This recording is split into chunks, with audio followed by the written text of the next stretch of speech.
Baza omukisa okuva lwe nategeezebwa nti ngenda kubuulira ku sabbiiti ya leero eri abaana ba Katonda, era nzikiriza nti Katonda akkiriza tubeereko ne kye tugabana. Njagala okukkiriza nti Katonda azze ayogera nammwe, azze ayogera naffe ng'ekkanisa ye okuva edda n'edda, era n'olwaleero akyayogera naffe mu ngeri y'emu nga gye yayogeranga ne bajjajjaffe ng'ekigambo kya Katonda bwe kitulaga. Mu kiseera kino njagala okukkiriza nti Katonda atukoze bulungi. Oluyimba nga ndowooza bamaze dda okulupuleyinga, oluyimba olwo lwaki nalulonda? Oluyimba lugamba omununuzi wange, oluyimba lwange.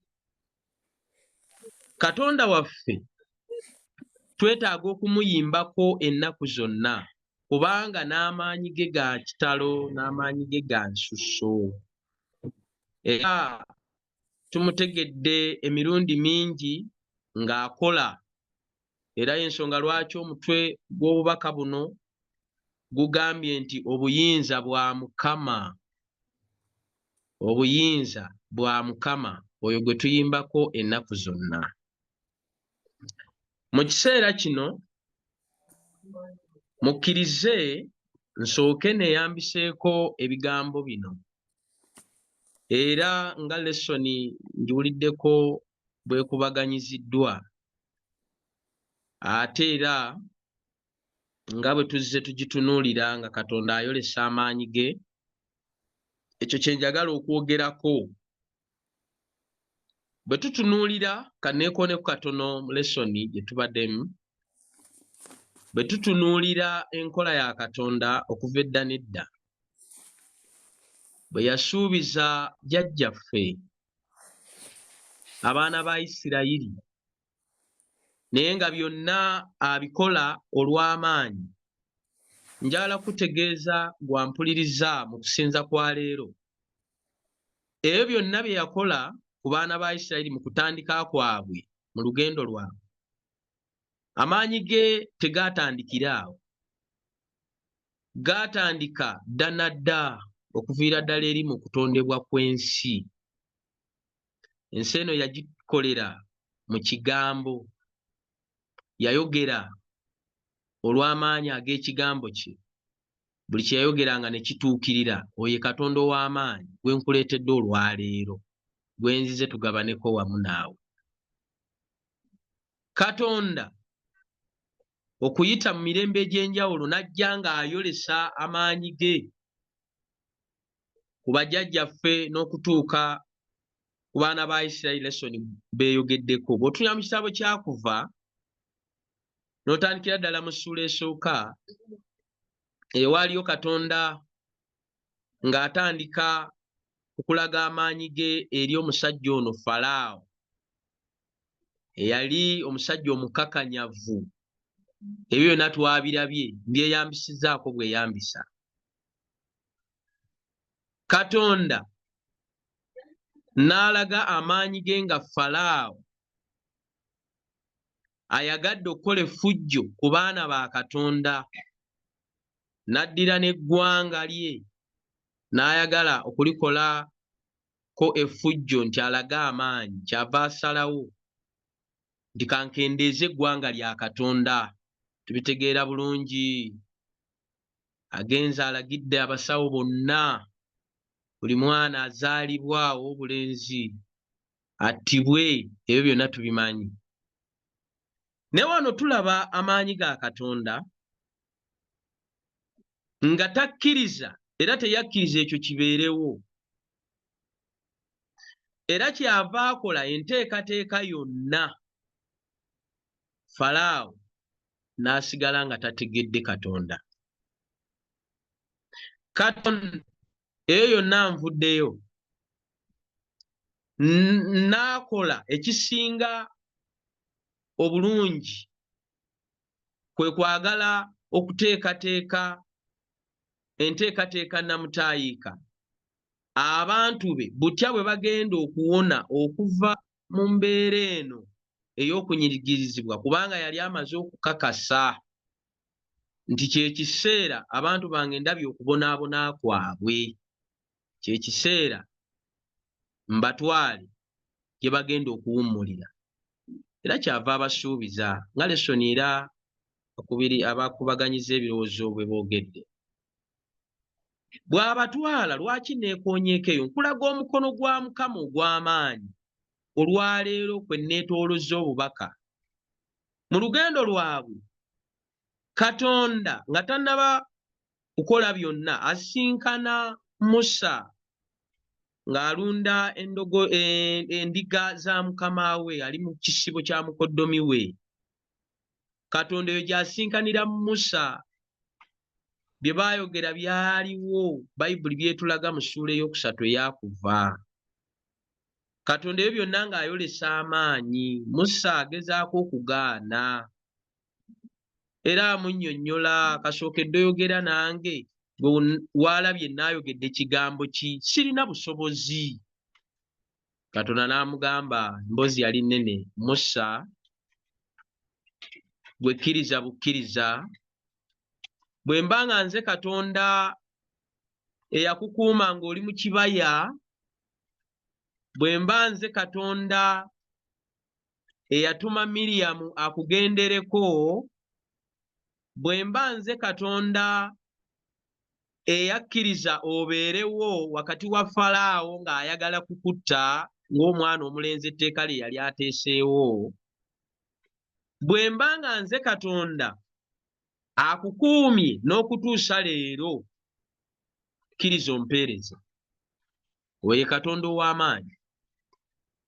Katonda n'atambula ne Musa kutuusa Musa bwe yakkiriza Katonda ng'amaze okukola, n'amulaga n'okumulaga ko nti amaanyi gange gali wamu naawe. Bwe yamugamba ki ky'okutte mu ngalo, Musa n'amugamba nkutte muggo, gusuule wansi, ng'olwo ayagala kumulaga nti amaanyi n'obuyinza biri mu ye. Biri byonna ebyokunanaagira byonna amugambye nti ebyo si makulu, kubanga nze Katonda ayogeza ne bakasiru. Neetoolodde wonna, bonna bangi mbadde nsobola okubakozesa, naye ekindeese gy'oli kubanga Katonda yali yamulondoola kuva dda, kuviira ddala eri mu kuzaalibwa kwe n'amukkiriza mu byonna. Katonda ng'amaliriza ku nsonga eno, Katonda n'akkiriza Musa akuzibwe muwala wa Falaawo, ago gonna maanyi ga Katonda. Era n'akkiriza byonna bibeerewo nga bwe tubirabye era bwe tubimanyi, okutuusa bwe yakimanya nti agenda kati ku missioni atandise, agenda kutuuka mu maaso ga Falaawo, olw'okuba Katonda yali yeeyamye nti ŋŋenda kubeera naawe mu lunyiriri mu ssuula eno ey'omusanvu eyakuva we njagadde okutandikira.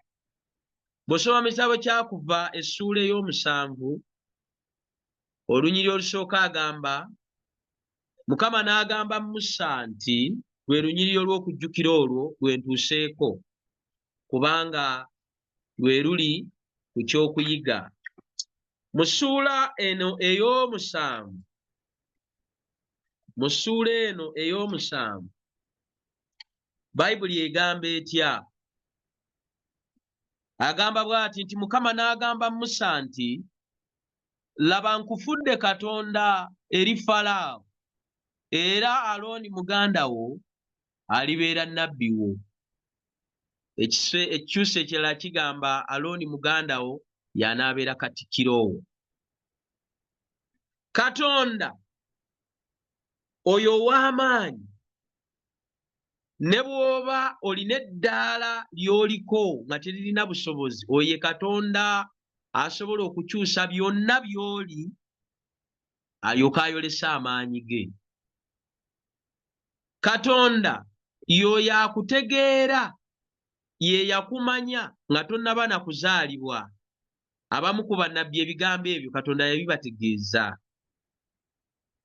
Bwe ntunuulira amaanyi ga Katonda nange ku bulamu bwange ngalabye, naawe ku bulamu bwo ampuliriza ogalabyeko, n'ebimu bye baakunyumiza olabira ddala ng'amaanyi ga Katonda.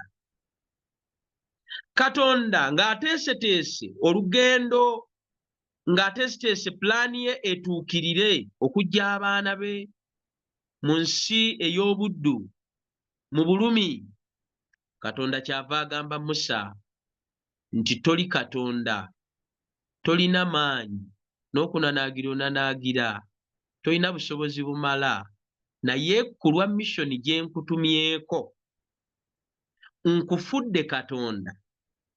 Si Katonda wa nsi yonna, si Katonda agenda okuddamu okutonda, wabula nkufudde Katonda ogende mu maaso ga Falaawo. Buli lw'onooyimirira mu maaso ga Falaawo mu ggwanga ery'Emisiri, mu nsi ey'Emisiri, nkutaddewo nga Katonda. Era Falaawo okuyita mu mirimu gy'ogenda okukola, mu ggwe mwe ŋŋenda okulabisa amaanyi gange.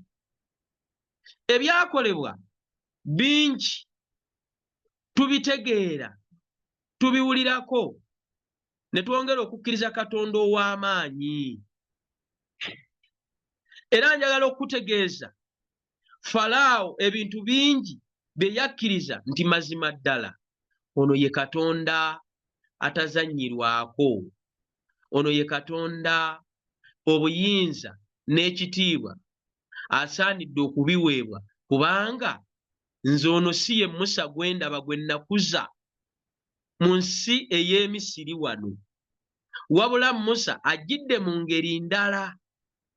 Oye Katonda atufuula mu maaso g'abalala n'atufuula ekyenjawulo nga baali batumanyiiko birala. Bwe tutandika okumukkiriza, olugendo lwaffe yekka yalutambula, kubanga ffe tuba tetukyatambula.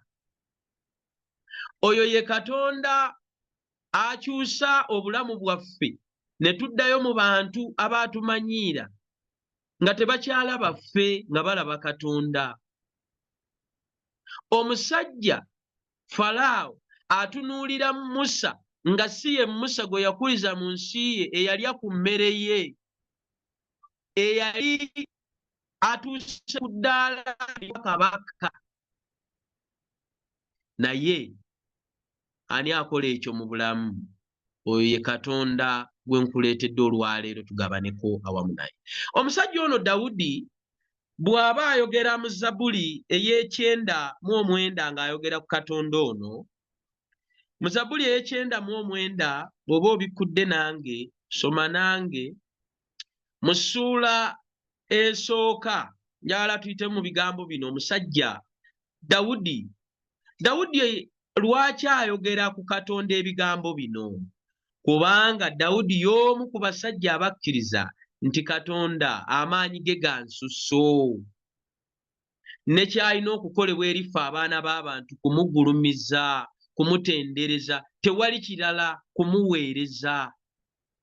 Ekyo Katonda kye yagaliza Musa.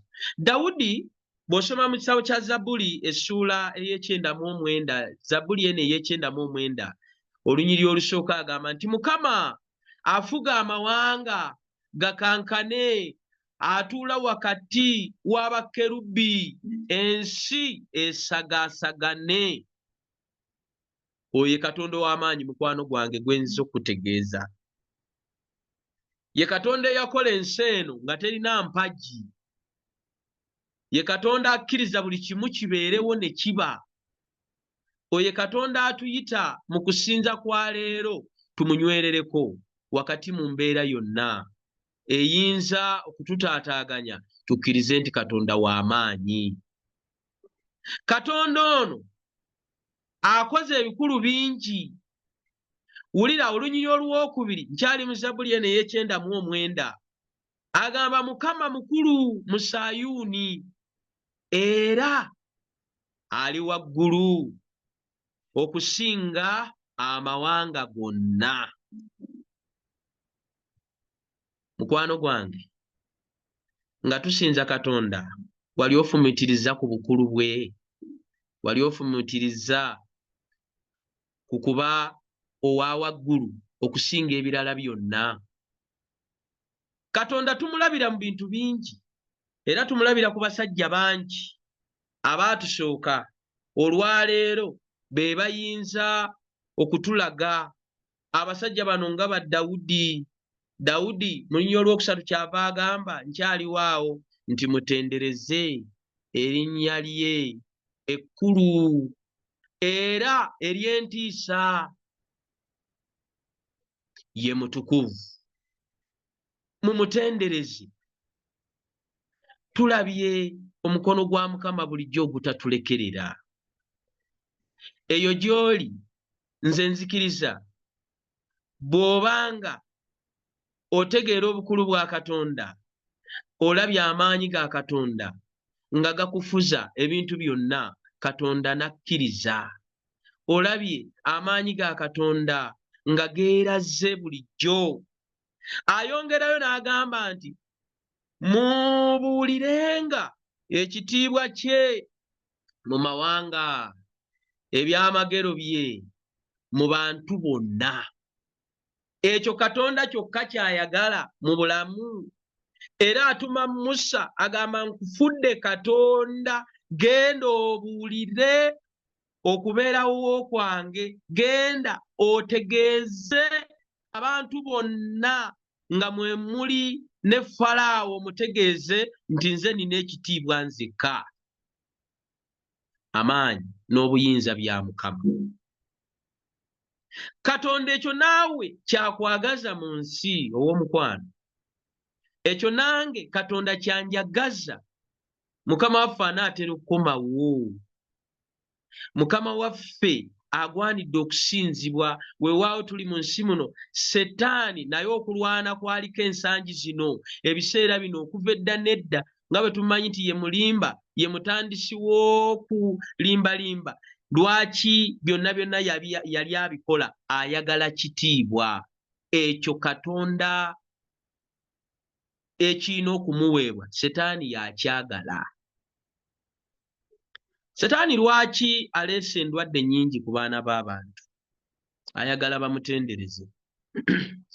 Setaani lwaki aleese ebizibu ku baana ba Katonda? Ayagala kumusinza. Setaani lwaki aleeta ebikankano? Lwaki aleeta entalo? Lwaki aleeta ebizibu mu bantu ne batuuka okwebuuza n'ebibuuzo, lwaki nze? Njagala kutegeeza Setaani byonna abikola kubanga ayagala kitiibwa. Naye mukwano gwange gwampuliriza, ekitiibwa n'amaanyi tuyina okubibuulira ensi yonna, na buli ekiramu ekiri ku nsi nga kisobola okutegeera Katonda kirina okutegeera nti Katonda ow'amaanyi era yakola ebyamagero mu baana b'abantu. Era bw'ayongerayo mu lunyiriri olwokuna agamba nti kubanga Mukama mukulu, era kubanga Mukama mukulu era agwana okutenderezebwa ennyo, agwana okutiibwa okusinga bakatonda bonna. Mukwano gwange ampuliriza, ebigambo ebifaananako bwe bityo Katonda bye yatuma Musa agende ategeeze Falaawo, amutegeeze nti Katonda yekka y'agwanidde okusinzibwa, era bw'onoogaana okumutegeera ajja kutuusa obubonero bwonna okutuusiza ddala lw'oliddamu amagezi, okutuusiza ddala lw'olitegeera nti ye yekka agwana okusinzibwa, bino ebirala byonna tebirina makulu. Ayongerayo n'agamba atya nti kubanga bakatonda bonna ab'amawanga bye bifaananyi, naye Mukama ye yakola eggulu. Haleluya! Bakatonda bonna abalala bonna, ekyo kye tulina okutegeeza ensi, ekyo kye tulina okubeera nakyo mu bulamu bwaffe, kizimbe obulamu bwaffe. nti waliwo ebifaananyi bingi setaani byatadde mu bulamu bwaffe. Setaani addidde ebirowoozo byaffe abitaddemu ebifaananyi bingi eby'okusinza.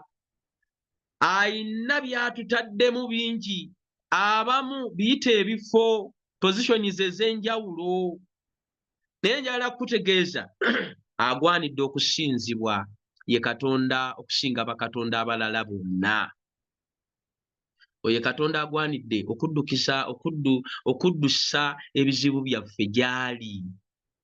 Oye Katonda agwanidde okutegeeza ebitulemye mu bulamu bwaffe.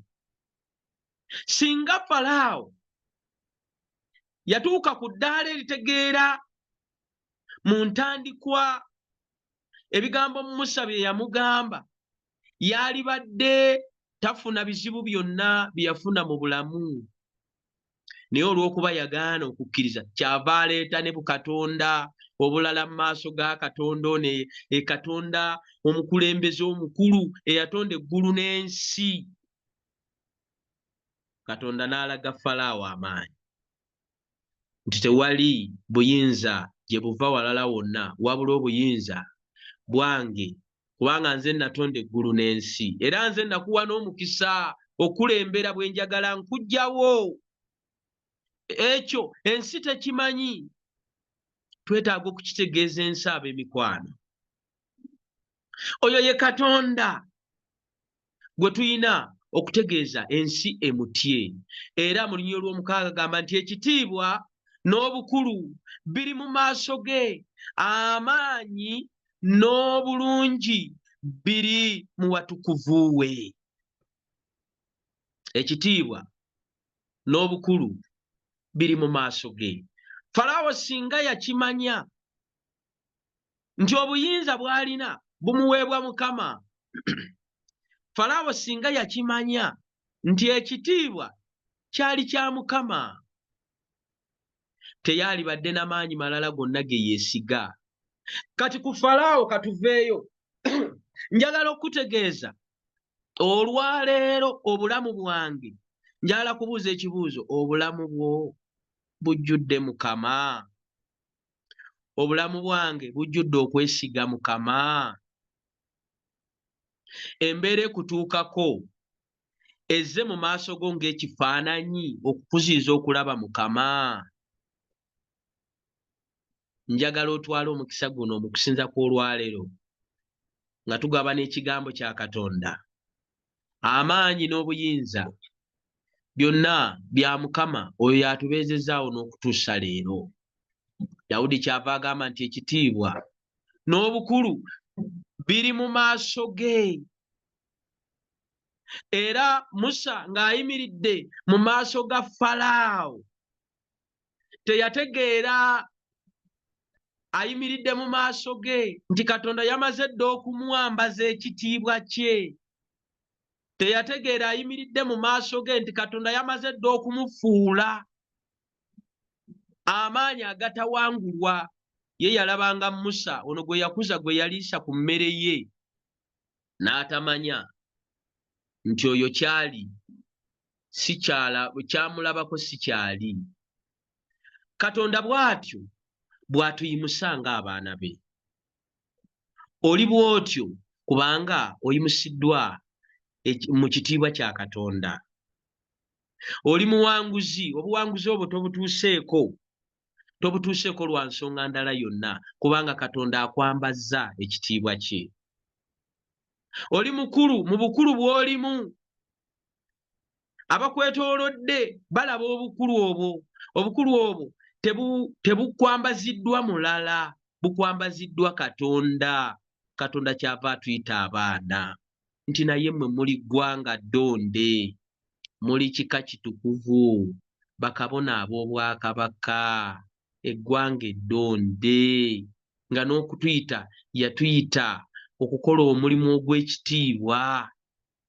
Omulimu ogwo tegumala gakolebwa bonna, era omulimu gwatutuma tugende tutegeeza ensi nti yeyeka ow'ekitiibwa, yeye wokka gwe tusaanye okutegeeza nti obukulu n'ekitiibwa biri mu maaso ge, amaanyi ge n'obuyinza biri mu watukuvu we.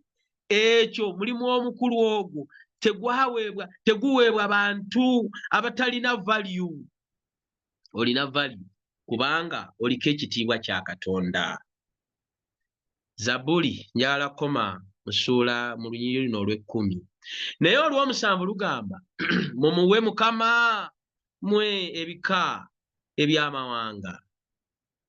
Mumuwe Mukama ekitiibwa n'amaanyi. Olw'omunaana mumuwe Mukama ekitiibwa ekimugwanira erinnya lye. Muleete saddaaka mujje mu mpya ze.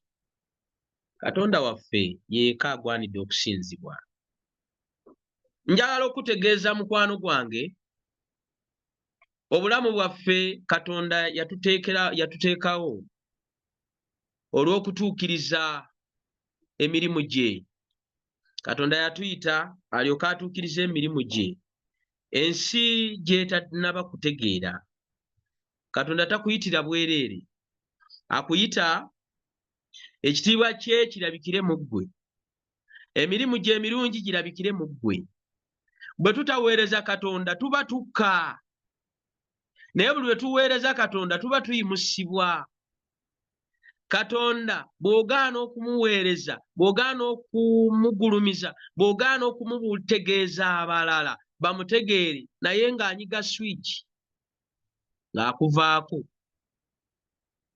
ng'ate ayimusa abalala. Tulabye abantu bangi abagaanye okukola ekituufu, ne mu Bayibuli bangi.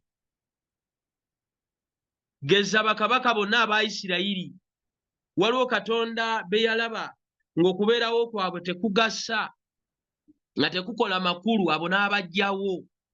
Njiga kyakuyiga ki? Naawa abalala era nabo ne bajja nga bakola ebitasaana. Ekyokulabirako, leeta ekyokulabirako eky'abakabaka ba Isirayiri n'abakabaka ba Yuda. Abo bonna abaakola obulungi baasiimibwa mu maaso ga Katonda. Abaakola obubi tebaasimbwa mu maaso ga Katonda. Olwaleero Katonda gwe gwassizzaawo nga kabaka. Ekitiibwa kye kirabikidde ku nze, ekitiibwa kye kirabikira ku ggwe. Omulimu gwe gulabikira ku ggwe. Omulimu gwange gulabikira ku nze, mulimu gwa Mukama. Kyava agamba nti mumusinze Mukama kubanga mulungi. Agamba nti kale mumusinze Mukama mu bulungi obw'obutukuvu bwe. Mukama mukankane mu maaso ge mwe ensi zonna. Kamalize n'olunyiriri olw'ekkumi nti mwogerere kanziremu. Agambye nti mwogerere mu mawanga nti Mukama afuga. Aleluya. Mukama afuga. Ekyo Katonda kye yatussizaawo okwogera eri amawanga gonna nti Mukama y'alabirira obulamu bwammwe. Mukama y'ayinza okutereeza obulamu bwo. Mukama Katonda yatuyitira tugende eri abo abamenyesa emitima, abo abakkakkanye olw'ensi nti basobola okubeera ab'amaanyi nga bayimusibwa ekitiibwa kya Katonda. Njagala tugende mu maaso nga mmaliriza, tutegeere obulungi bwa Katonda. Nga mmaliriza katulabeko wano wammanga ebigambo bino eri mu Zabuli nvuddeyo. Ekitabo kino ekyamubuulizi agamba atya nti era buli muntu Katonda gw'awadde obugagga n'ebintu. Ndi mu kitabo kya Mubuulizi essuula ya 5 olunyiriri olw'19. Mubuulizi essuula ya 15 olunyiriri lwa 19 agamba nti era buli muntu Katonda gw'awadde obugagga n'ebintu era ng'amuwadde n'obuyinza okubiryako n'okuddiranga omugabo gwe n'agusanyukiranga okutegana kwo n'okuddira omugabo gwe n'agusanyukiranga okutegana kwe, ekyo kye kirabo kya Katonda. Katonda bw'aba alina kyakuwadde sanyuka, kubanga ekyo Katonda akkiriza. Katonda bw'aba akuwadde n'okola ku nsimbi n'ozirya, ekyo weebaze Katonda, kubanga akuwadde bubi mu kibannange, akuwadde bubi mukisa. Katonda bw'akuwanga ku kitiibwa kisanyukiremu, tonakuwaliranga mu kitiibwa kya Katonda kyakuwadde. Gulumiza Katonda olw'ekitiibwa ekyo kyakuwadde.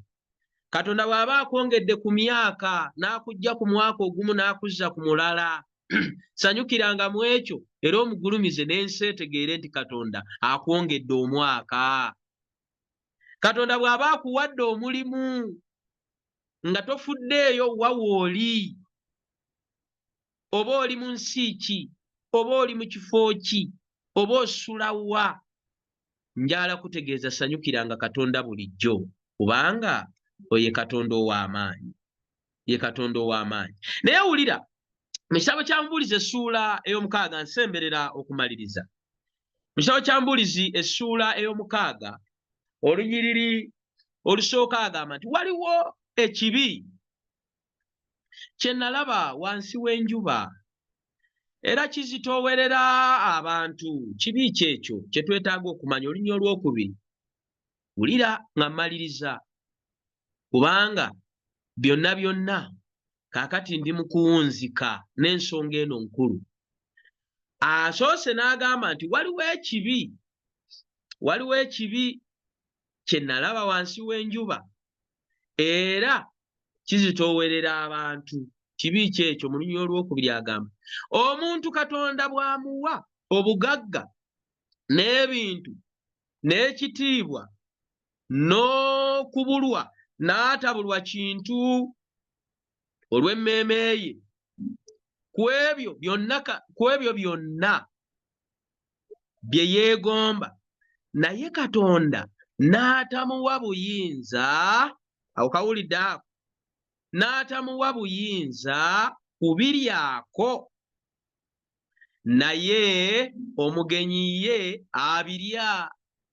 Ekyo butaliimu era ye ndwadde embi. Oba nziremu buzzi, naye kye mmanyi mubitegedde. Katonda bw'abanga akuwadde omukisa, ffenna njagala kubategeeza tulina ekyobugagga bwe bulamu Katonda bw'atuwadde, era ebintu byonna by'atwongerako abitwongererako mu bulamu buno. Agambye ono Mubuulizi nti Katonda bw'aba akuwadde by'akuwadde n'otajjukira kumuwa kitiibwa, ekyo mba ŋŋenze nnyo mu buwanika. Katonda n'otamujjukira omuwe ne ku ebyo. Abamu tugaanye okweggyako ne bye tulina okuweereza Katonda. Abamu ne puroguraamu ziteekebwateekebwa n'oluusi tetulina budde bwazo. Okimanyi nti Katonda akuwadde obugagga, ekyobugagga ekyokubiri, bw'akuwadde obulamu n'akuwa n'ekyobugagga ekyokubiri bye biseera, kubanga waliwo abatabirina nga Katonda takkiriza olwaleero babeerewo. Naye Katonda agambye nti n'akuwa n'ebintu, naye n'otuuka obutalabanga nsonga nti Katonda alina okugulumizibwa.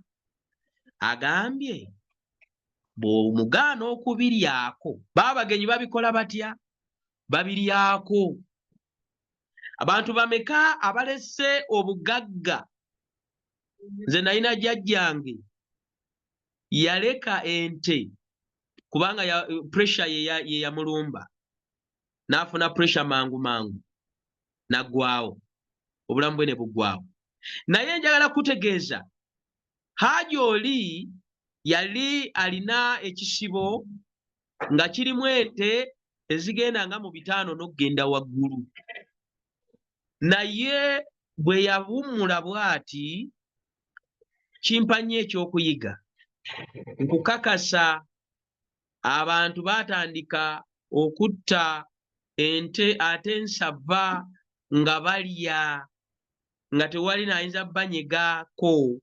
Nkukakasa okumuziika kwokka ekirungi abasiraamu banguya mangu era baba kulwalwawo okwo nga bano abalwisalwisaawo nti omugagga aludderuddewo okwo katumaze wiiki namba ente zaaligendedde ddala nnyingi naye okutuuka okumuziika kwokka ng'ente nga 10 zirugenzi. Ekyo njagala kutegeeza omuwandiisi ono owa kitabo kya Mubuulizi kyategeeza nti bw'ogaana okukozesa ekyo Katonda kyakuwadde mwanattu, njagala kutegeeza ojja tuuka n'okuva mu nsi abagenyi babiri. Kati abagenyi abajja okumuziika abazze olw'ennaku ate baasitukira mu bugagga bwe ne batandika kulya. Ekyo Katonda atukoowoola.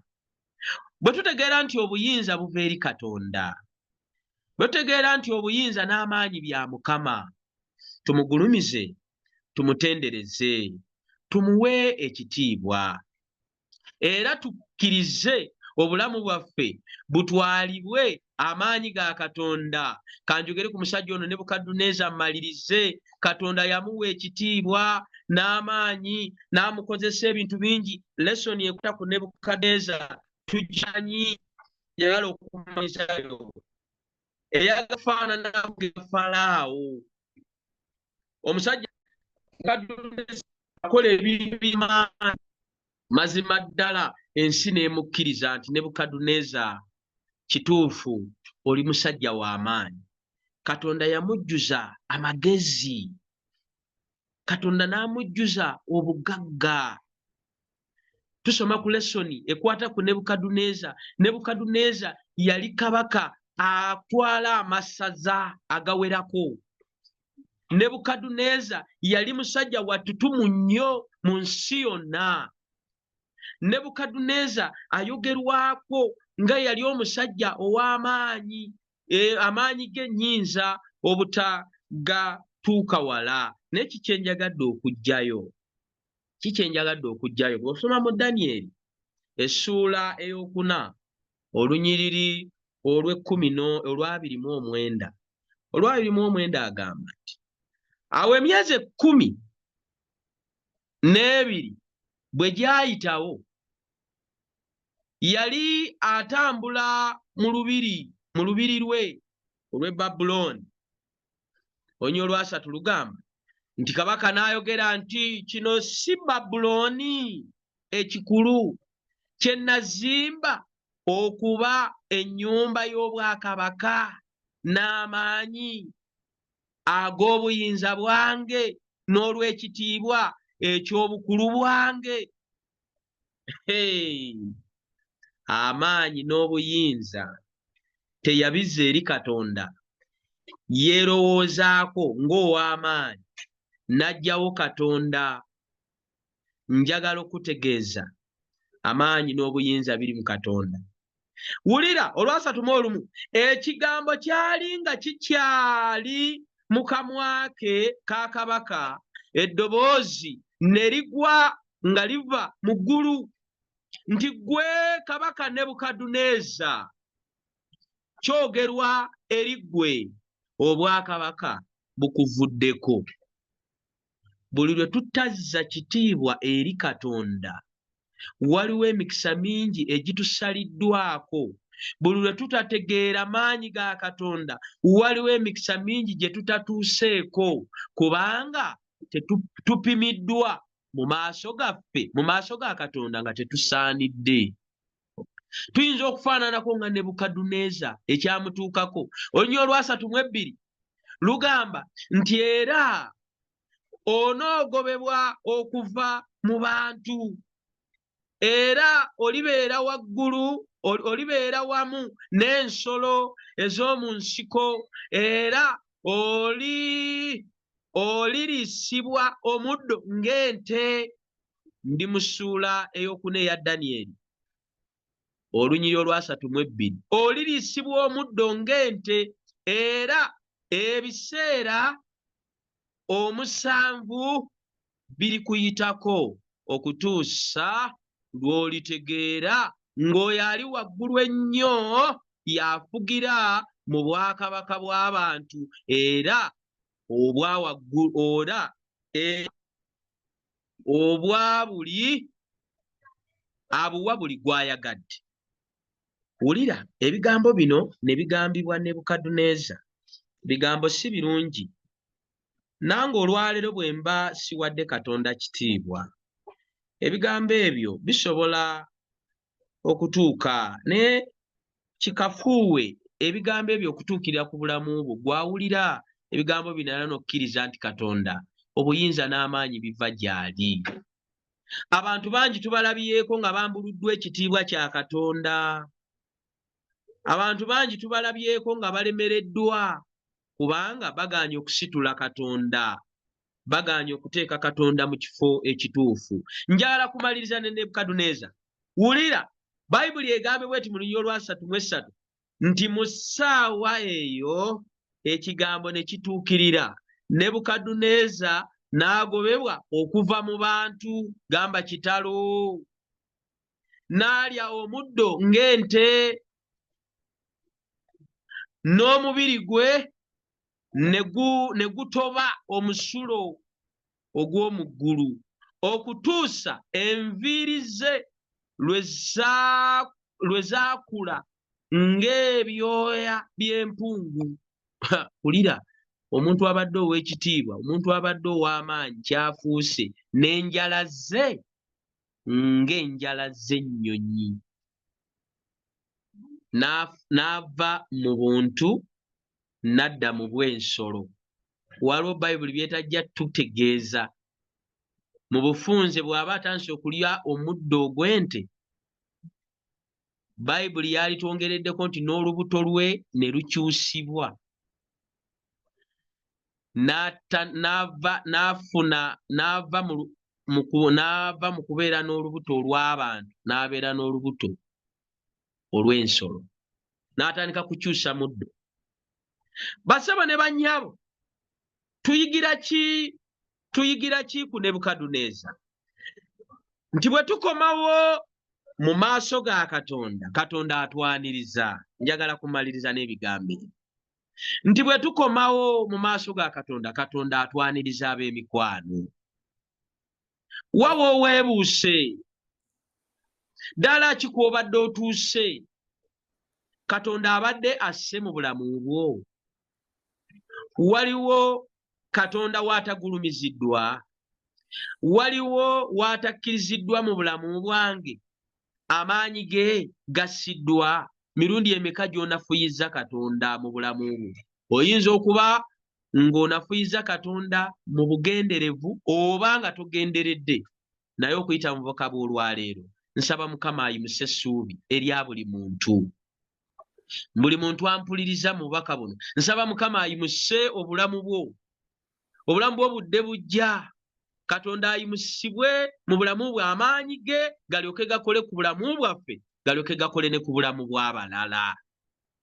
Onyolo lwa 3:4 agamba bw'ati mu bigambo bino ng'akomekkereza, ennaku ezo bwe zaggwa, biri ebiseera ebyayogeddwako, ebiseera 7. Mujjukire mu bunnabbi ebiseera 7 gy'emyaka 7. Bayibuli eyogera ebiseera mu bunnabbi gy'emyaka. Buli kiseera kimu gwe mwaka gumu. Kakati Bayibuli egamba nti ennaku ezo bwe zaggwa, nze Nebukadduneeza ne nnyimusa amaaso gange eri eggulu, tugambe tutya? Amiina. Amagezi gange ne ganziramu. Amagezi gange ne ganziramu. Ne neebaza oyo ali waggulu ennyo, ne mutendereza, ne muwa ekitiibwa. Oyo abeera mu bulamu obw'emirembe n'emirembe, kubanga okufuga kwe kufuga okutaggwaawo, n'obwakabaka bwe bw'emirembe n'emirembe. Ebigambo ebifaananako bwe bityo bye bigambo ebikulu bye twetaaga okutwala mu bulamu bwaffe. Nebukadduneeza ng'amaze okgendako mu ssomero gye yasomera emyaka 7, naye nga n'ekimutuddeyo kwe kutegeera ekitiibwa kya Katonda nti Katonda yekka y'agwanidde okukola ki. Mukwano gwange mpuliriza, tokkiriza Katonda okutwalako mu ssomero. Kkiriza Katonda olwaleero ng'okyalina amagezi agamutegeera era agamuwa ekitiibwa. Nebukadduneeza nkansembyo n'ebigambo bino agamba bw'ati nti naabo wulira ebigambo bino nti naabo abatuula mu nsi abalowooza nga si kintu era akolanga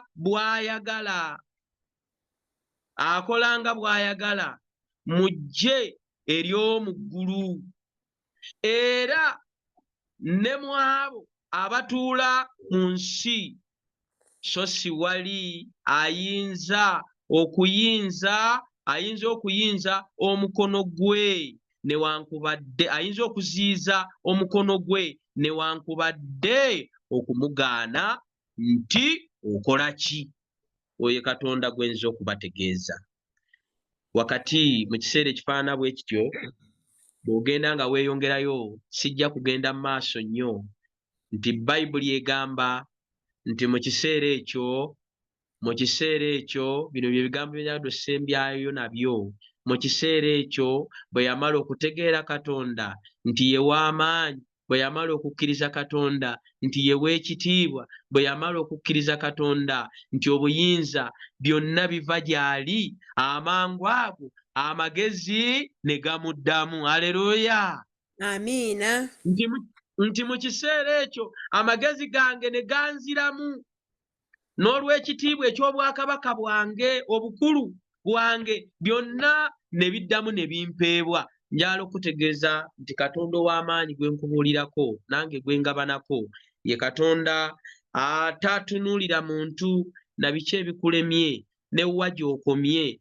Katonda buli lwodda gy'ali asembera okumpi naawe, n'akubudaabuda, n'akuzza bujja, kubanga amaanyi n'obuyinza otegedde nti biva gy'ali.